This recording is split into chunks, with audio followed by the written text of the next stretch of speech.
Hello welcome back. അപ്പോൾ ഇന്ന് ചെറിയൊരു വ്ളോഗാട്ടോ ഷെയർ ചെയ്യുന്നത്. ഒന്നാമത് എൻ്റെ കൈക്ക് ചെറിയൊരു പണി കിട്ടിയിട്ടുണ്ടായിരുന്നു, അതുകൊണ്ട് എനിക്ക് വീഡിയോ ആണ് മര്യാദയ്ക്ക് എടുക്കാൻ പറ്റിയിട്ടുണ്ടായിരുന്നില്ല. അപ്പം ഈദിൻ്റെ ശേഷമുള്ള വ്ളോഗ് എന്ന് പറയുമ്പോൾ എല്ലാവരുടെയും വീട്ടിൽ ബീഫ് തന്നെ ആയിരിക്കും മിക്കതും അല്ലേ. അപ്പോൾ അത് സെക്കൻഡ് ഡേ ഓഫ് ഈദാണ് കേട്ടോ, രണ്ടാം പെരുന്നാളിന്. എൻ്റെ കയ്യിൽ ഡോറിൻ്റെ അകത്ത് കുടുങ്ങിയതാണ്. പക്ഷേ അവിടെ എങ്ങനെ മുറി വന്നെന്നൊരു പിടുത്തം കിട്ടുന്നില്ല. ചെറിയ മുറിയാണ് കാണുമ്പോഴെങ്കിലും ഉള്ളോട്ട് പോയിട്ടുണ്ട്. നല്ല പെയിനാണ്. പക്ഷേ കൈ കൊണ്ട് നമ്മൾക്ക് വീട്ടിലുള്ളവർക്ക് എന്തെങ്കിലും ഒരു ബുദ്ധിമുട്ട് വന്നാൽ ആരും സഹായിക്കണ്ടല്ലോ, അപ്പോൾ നമ്മൾ തന്നെ പണി ചെയ്യേണ്ടി വരും. അപ്പം ചൂല് അടിച്ചു വാരാനും പാത്രം കഴുകാനും അല്ലെങ്കിൽ ഇതുപോലത്തെ കട്ട് ചെയ്യുന്ന പണികൾക്കൊക്കെ അങ്ങനെ എപ്പോഴും എല്ലാവരും സഹായത്തിന് കിട്ടണമെന്നില്ല. അപ്പം ഞാൻ ബീഫ് കട്ട് ചെയ്യുന്നത് കണ്ടപ്പോഴേ വല്ലാണ്ട് ഇങ്ങനെ അമർത്തി കട്ട് ചെയ്യുമ്പം ചോര വരുന്നുണ്ട്. അപ്പോൾ അതുകൊണ്ട് ഇക്ക പറഞ്ഞു മതി, ഇനിയിപ്പോൾ അത് ഉണങ്ങാണ്ടിരുന്നാലും പണിയല്ലേ, അപ്പോൾ വേഗം ഉണങ്ങണമല്ലോ സംഭവം. അപ്പോൾ ഇക്ക കട്ട് ചെയ്യാമെന്ന് പറഞ്ഞു. അങ്ങനെ ഓരോ പണികൾ ഓരോരുത്തരും ചെയ്യുന്നുണ്ട് സഹായത്തിന്. ഇപ്പോൾ തൽക്കാലം ആളുണ്ട് കേട്ടോ. അപ്പോൾ റൂഹിക്ക് നെക്സ്റ്റ് ഡേ സ്കൂൾ തുറക്കുന്ന വിഷമമുണ്ട് കേട്ടോ. ഇത് നമ്മളിവിടുത്തെ പൂച്ചയാണ്, നമ്മൾ വളർത്തുന്ന പൂച്ചയൊന്നുമല്ല കേട്ടോ. ഇത് എപ്പോഴും ഞാൻ ഡോർ തുറക്കുമ്പം ഓടി വരുന്നൊരു പൂച്ചയാണ്. നമ്മളെ വീട് പണി സ്റ്റാർട്ട് ചെയ്ത തൊട്ടേ ഇവിടെ ഉണ്ടായിരുന്നു ഈ പൂച്ച.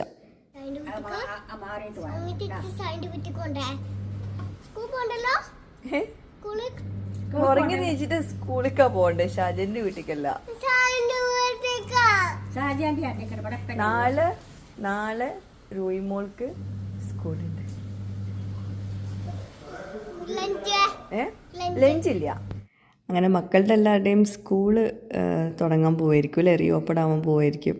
എല്ലാവർക്കും ഭയങ്കര ഒരു സങ്കടം മൂഡിലായിരിക്കും അല്ലേ. അങ്ങനെ റൂഹിക്കും റോസിനും ഒരുമിച്ച് തന്നെയാണ് സ്കൂള് റീ ഓപ്പൺ ആവുന്ന ദിവസം വരുന്നത്. ഇപ്പം ഞാൻ ഈ ഒരു വോയിസ് ഓവർ എടുക്കുമ്പോൾ ഇന്നാണ് സ്കൂൾ റീ ഓപ്പൺ ആയിട്ടുള്ളത് കേട്ടോ. ഞാൻ ഈ വീഡിയോ എടുത്തിട്ടുള്ളത് സ്കൂൾ റീ ഓപ്പൺ ആവണതിൻ്റെ തലേ ദിവസത്തെ വിശേഷങ്ങളൊക്കെ ഉള്ളത്. പിന്നെ ഈദിൻ്റെ സെക്കൻഡ് ഡേയിൻ്റെ വിശേഷങ്ങളും ഉണ്ട് ഇതിൽ കേട്ടോ. അപ്പോൾ കണ്ടോ, ഈ ഒരു കൈ കൊണ്ട് കൈ നല്ല പെയിനുണ്ട്, അവിടെ ഇവിടെ തട്ടുമ്പോൾ നല്ല വേദനയാണ്.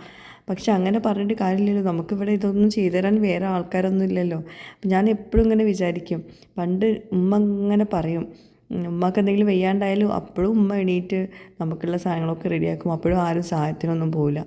അപ്പോൾ അന്ന് ഇങ്ങനെ ഉമ്മ പറയും നിങ്ങൾക്കിതൊക്കെ മനസ്സിലാവുമെന്ന്. അപ്പോൾ എനിക്കിപ്പോൾ നന്നായിട്ട് മനസ്സിലായിട്ടുണ്ട് കേട്ടോ.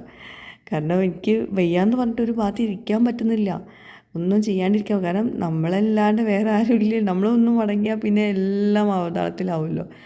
അങ്ങനെ ബീഫൊക്കെ ഇടത്തെ കൈ കൊണ്ട് കഴുകി, അതൊന്നും ഇപ്പോൾ മക്കളെ ഏൽപ്പിക്കാൻ പറ്റില്ലല്ലോ, അവർക്ക് അതൊന്നും കഴിക്കാൻ റെഡി ആവില്ല. ബാക്കിയൊക്കെ എനിക്ക് സഹായത്തിന് റീനു ചെയ്തു തന്നിട്ടുണ്ട്, റോസും ചെയ്യുന്നുണ്ട്. അടിച്ച് വാരലൊക്കെ റോസും റീനും കൂടിയാണ്.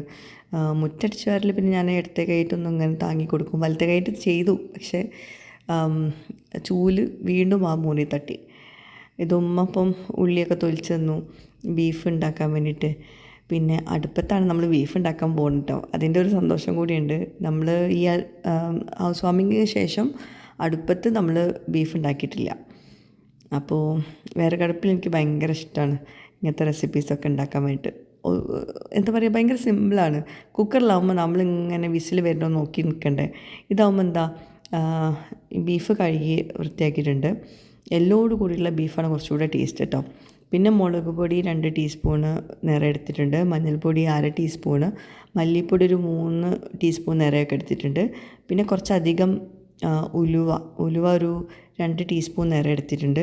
ഉലുവൊക്കെ ഇടട്ടെ നമ്മുടെ ബീഫിൽ, അതിൻ്റെ ഒരു പ്രത്യേക ഒരു സ്വാദും ഒരു മണമായിരിക്കും അത് വെന്ത് വരുമ്പോൾ.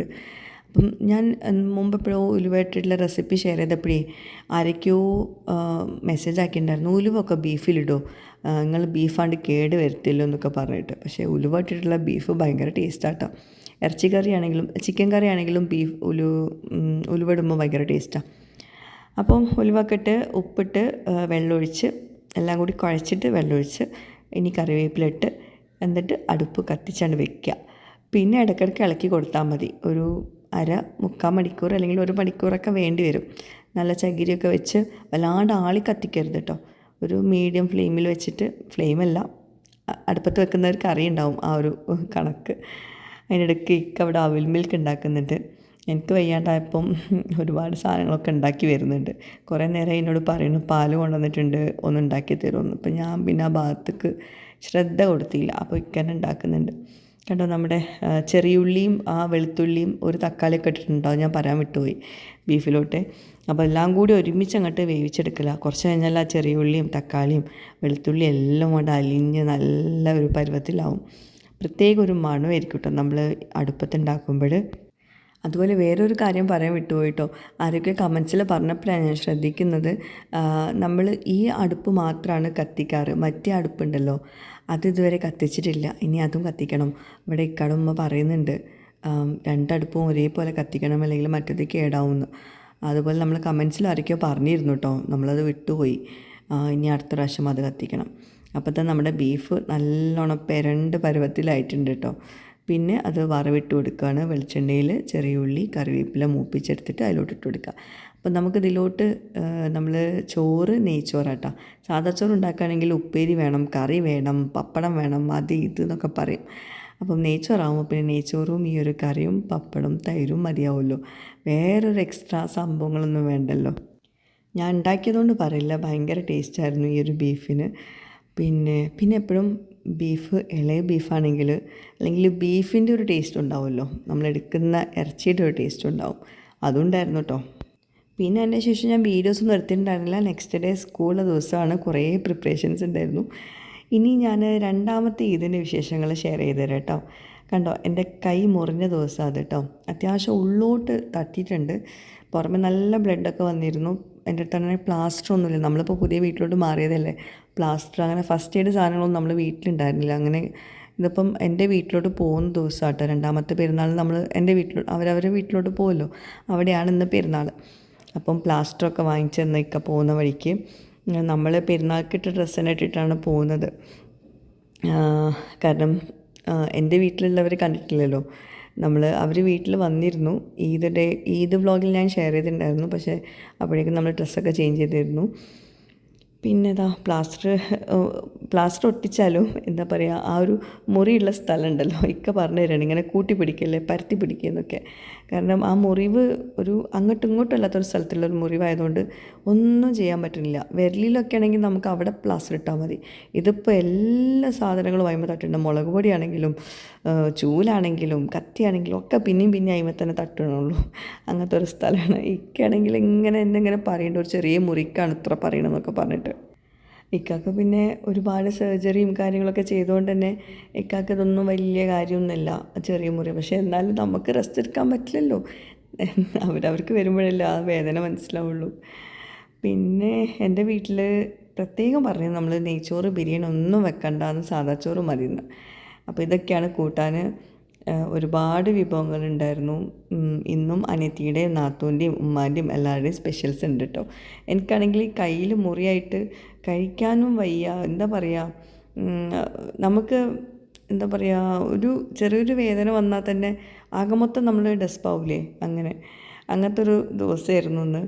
പിന്നെ എന്താ പറയുക, എൻ്റെ വീട്ടിൽ ബീഫ് ചിക്കൻ ഫ്രൈ, പിന്നെ ചിക്കൻ വരട്ടിയത്, ബീഫ് കറി, ബീഫ് ഫ്രൈ ഉണ്ട്, പിന്നെ കുറേ കൂട്ടാനുകൾ അതൊക്കെ ഉണ്ടായിരുന്നു. പക്ഷെ എന്നാലും എനിക്കൊന്നും ആസ്വദിക്കാൻ പറ്റിയിട്ടുണ്ടായിരുന്നില്ല കേട്ടോ. ഞാൻ ഓരോന്നും എല്ലാവരും ഇട്ടിരുന്നുണ്ടായിരുന്നു, പക്ഷേ കഴിക്കാൻ പറ്റാത്തൊരു സിറ്റുവേഷനായിരുന്നു. ഞാൻ ഈ ചെറിയ മുറിയായതുകൊണ്ട് ഇങ്ങനെ പറയല്ല കേട്ടോ, പക്ഷെ എനിക്ക് അതൊരു ഒരു ഒരു സുഖമില്ല. എനിക്കപ്പം മനസ്സിലായി എന്തെങ്കിലും ഒരു ചെറിയ മുറിവുകൾ നമ്മൾ ദേഹത്തൊക്കെ പറ്റുമ്പോൾ നമ്മുടെ സിറ്റുവേഷൻ എത്രത്തോളം മാറുന്നുള്ളത്, നമ്മുടെ മൂഡ് മാറുന്നുള്ളത്. പിന്നെ പുറത്തു പോയി നമ്മൾ എല്ലാവരും കൂടി, എൻ്റെ വീട്ടിൽ നിന്നും പിന്നെ അമ്മാവനില്ല, അമ്മായിയും മക്കളും വരാമെന്ന് പറഞ്ഞിട്ടുണ്ടായിരുന്നു. അങ്ങനെ എല്ലാവരും കൂടി ബീച്ചിൽ പോയി. ബീച്ചിലെന്ന് പറയുമ്പോൾ ആളില്ലാത്ത ബീച്ച് വേണമെന്ന് നമ്മൾ ആദ്യമേ പ്ലാൻ ചെയ്തിട്ടുണ്ടായിരുന്നു.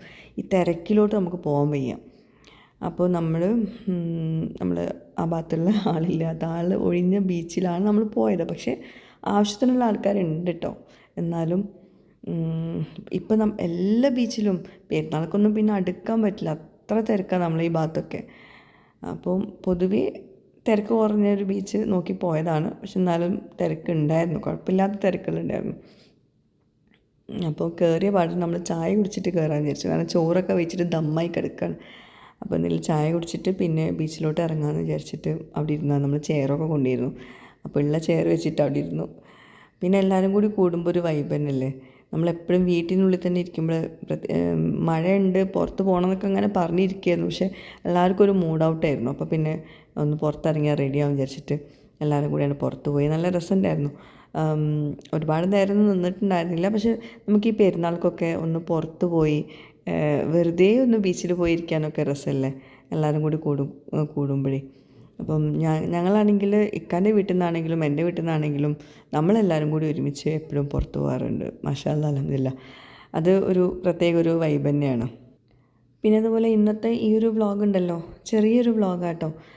ഞാൻ കുറേ സംഭവങ്ങളിൽ നിറച്ച് നല്ല രസത്തിലൊക്കെ എടുക്കണം എന്ന് വിചാരിച്ചു. അത് ഞാൻ എപ്പോഴും പറയണതാണ്. പക്ഷെ ഞാൻ വിചാരിക്കുന്ന പോലെ നടക്കുന്നില്ല ഇപ്പം. എന്തുകൊണ്ടോ ബിസിയായി പോവുകയാണ്. എനിക്കൊരു പേഴ്സണൽ അസിസ്റ്റൻറ്റിനെ വെച്ചിട്ടുണ്ട്. ഇപ്പം ഒരാഴ്ചൻ്റെ മേലായി. മാഷാ അല്ലാ, നല്ല രീതിയിൽ എനിക്ക് വീഡിയോ ഒക്കെ എടുത്ത് പോകുന്നുണ്ട്. അതുകൊണ്ട് ഞാൻ കുറച്ച് തിരക്കിൽ നിന്ന് മാറി നിൽക്കാനാണ് പ്ലാന്.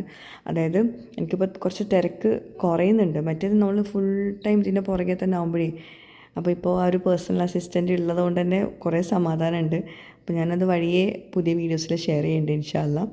അതുപോലെ തന്നെ റീനുവിൻ്റെ കാര്യങ്ങൾ കുറേ ആൾക്കാർ ചോദിച്ചിരുന്നു. എക്സാം റിസൾട്ട് എവിടെ ചേർക്കുന്നത്, എന്താ പരിപാടി എന്നൊക്കെ. അത് ഞാൻ അടുത്ത വ്ളോഗിൽ ഷെയർ ചെയ്യാം കേട്ടോ. അതന്നെ ഒരു കോണ്ടൻറ്റ് ഉണ്ട് പറയാൻ വേണ്ടിയിട്ട്. കുറേ കാര്യങ്ങൾ പറയാനുണ്ട് ഇൻഷാ അല്ലാ. അപ്പോൾ എന്തായാലും കുറേ കമൻസിന് റിപ്ലൈ കൊടുക്കണം എന്നുണ്ടായിരുന്നു കേട്ടോ. കാരണം കഴിഞ്ഞ 1-2 വീഡിയോസിലൊക്കെ കുറേ കമൻസ് ഉണ്ടായിരുന്നു. ഞാൻ കുറേയൊക്കെ ഡിലീറ്റ് ചെയ്ത് കളഞ്ഞു. ഇഷ്ടമില്ലാത്ത കമൻസ് ഡിലീറ്റ് ചെയ്യില്ല നല്ലത് വിചാരിച്ചിട്ട്. പക്ഷെ എന്നാലും ചിലതൊക്കെ നമുക്ക് റിപ്ലൈ കൊടുത്തില്ലെങ്കിൽ ആളുകൾക്ക് മനസ്സിലാവില്ല. അപ്പോൾ എന്തായാലും ഞാൻ അതൊക്കെ വഴിയെ അടുത്ത വീഡിയോസിലൊക്കെ അയച്ച് ഷെയർ ചെയ്യുന്നുണ്ട് ഇൻഷാ അല്ലാ. ഈ വീഡിയോ ഇഷ്ടമാവുകയാണെങ്കിൽ ലൈക്ക് അടിക്കൂ, ഇഷ്ടമില്ലെങ്കിൽ ലൈക്ക് അടിക്കേണ്ട, അത്രയേ ഉള്ളൂ. എല്ലാ വീഡിയോയിലും എപ്പോഴും ലൈക്ക് അടിക്കണം എന്ന് പറഞ്ഞാൽ അതും ചിലർക്ക് ഇഷ്ടപ്പെടുന്നില്ല. ഇഷ്ടപ്പെട്ടാലല്ലേ ലൈക്ക് അടിക്കൂ എന്ന് പറയുന്നുണ്ട്. എന്തായാലും പറ്റുമെങ്കിൽ ലൈക്ക് അടിക്കുക, ഇല്ലെങ്കിൽ വേണ്ട. Okay, by.